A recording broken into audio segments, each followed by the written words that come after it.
Κάποιες φορές αρκούν μόνο λίγα λεπτά για να συμβεί μια ριζική αλλαγή στις ζωές των ανθρώπων. Τι γίνεται όταν ξυπνήσεις ένα πρωί και συνειδητοποιήσεις το κορμί σου σπαρακτικές μεταβολές? Πώς διαχειρίζεσαι τη διάγνωση μιας ασθένειας που θα διαστρεβλώσει το υπόλοιπο της ζωής σου σαν εκείνη την αλήθεια που δεν θες να ακούσεις?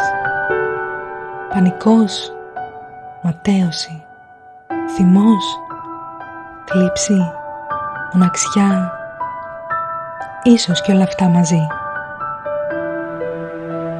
Αισθάνομαι την ανάγκη να μοιραστώ κάποιες σκέψεις με σένα, που σε μια στιγμή έμεινες παράλυτος. Με σένα, που σε λίγα λεπτά άρχισες να βλέπεις διπλά τα είδωλα. Με σένα, που πονάς και δεν βρίσκεις λέξεις για να εξωτερικεύσεις τον πόνο σου. Με σένα που ενώ είσαι 25 ή 30 χρόνων, αισθάνεσαι σαν να εγκλωβίστηκε η ψυχή σου σε σώμα ηλικιωμένου. Με σένα που δεν μπορείς να θυμηθείς τι σου είπαν πριν 3 λεπτά οι συνάδελφοί σου στο γραφείο. Με σένα που δεν μπορείς να ακολουθήσεις τους φίλους σου στη βραδινή τους έξοδο επειδή περπάταγες το μεσημέρι. Με σένα που σου πέφτουν τα αντικείμενα από τα χέρια. Με σένα που δεν έχεις την αίσθηση του ζεστού και του κρύου, που κάθε μήνα μετράς τις μέρες για την επόμενη κρίση, που η σπαστικότητα σου δημιουργεί προβλήματα καθημερινά.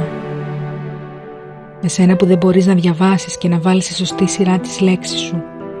Με σένα που ερωτεύθηκες πολύ, μα φοβάσαι να ομολογήσεις τον σύντροφό σου αυτό που σου συμβαίνει και κρύβεσαι πίσω από το φόβο της εγκατάλειψης. Με σένα που χρειάζεσαι ύπνο εδώ και τώρα, γιατί αλλιώς θα καταρρεύσεις, που δεν μπορείς να ανταπεξέλθεις στις υποχρεώσεις ενός σπιτιού και τις νιώθεις να σε βαραίνουν αβάσταχτα. Με σένα που αισθάνεσαι πως δεν σε καταλαβαίνει κανείς και σε πνίγει ο θυμός. Με σένα που ψάχνεις απάντηση στα γιατί σου, που σκέφτεσαι πως η ζωή σταματά εδώ, που θέλεις να κάνεις οικογένεια και πιστεύεις ότι δεν θα τα καταφέρεις, ότι αυτό ανήκει στη σφαίρα του ανέφικτου. Με σένα που γέμισες τρύπες στο σώμα σου από τις ενέσεις και υποχρεούσε να αντέξεις κάθε εβδομάδα. Με σένα που πιστεύεις πως τα όνειρα τελειώσαν εδώ. Με σένα που μόλις διαγνώστηκες με σκλήρυνση κατά πλάκας.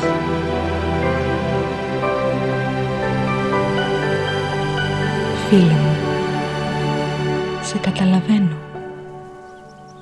Ένιωσα όσα νιώθεις και σκέφτηκα όσα σκέφτεσαι.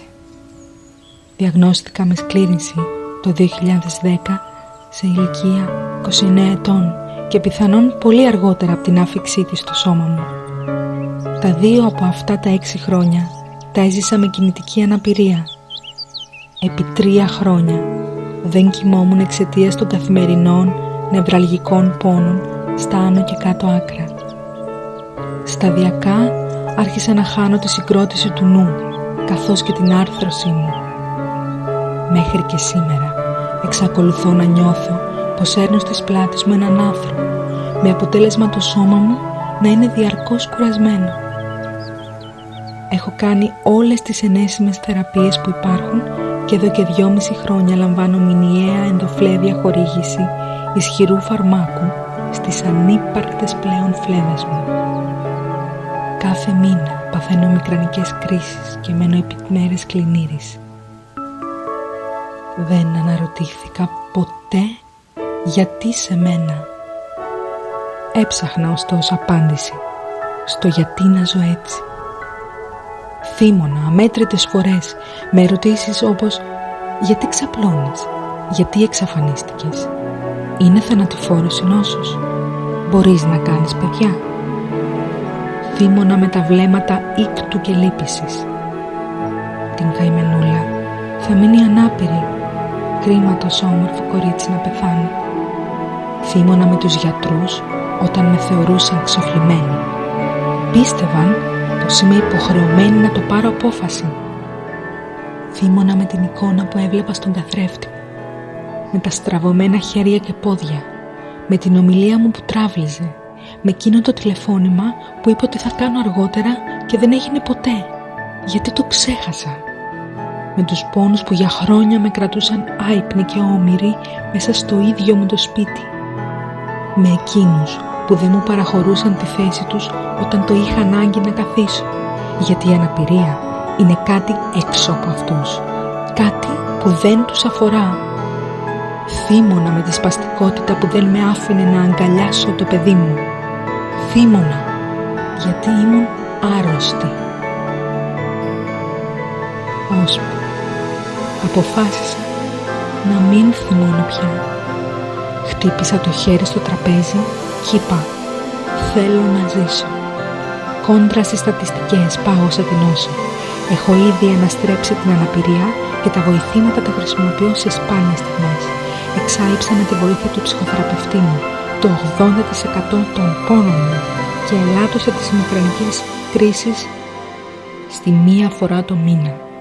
Επανέφερα σε σημαντικό βαθμό τη μνήμη μου με τη βοήθεια της θεραπευτικής ανάγνωσης.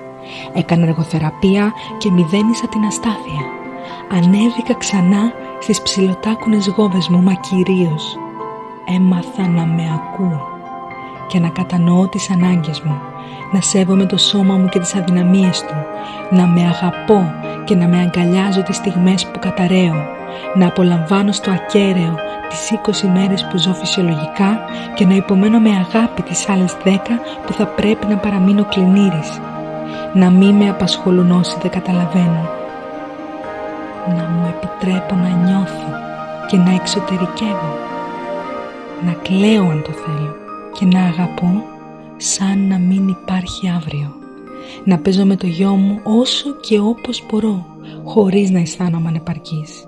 Έμαθα να προσαρμόζω την καθημερινότητα σύμφωνα με τις δυνατότητές μου και έτσι άρχισα ξανά να κάνω όνειρα. Έπαψα να βλέπω το σώμα μου άρρωστο και έτσι έμαθα σε όλους να με βλέπουν πάντα λαμπερή. Ξεκίνησα αυτό που αγαπούσα από παιδί, τη γραφή, γιατί πολύ απλά αγαπημένε μου φίλε, η ζωή δεν τελειώνει μόνης νοσήσεις. Αλλάζει, απλά αλλάζει και μαζί της κι εσύ. Να το θυμάσαι πως η νίκη βρίσκεται μέσα σου και λέγεται ψυχή. Πίστεψε σε αυτήν και θα βγεις νικητής.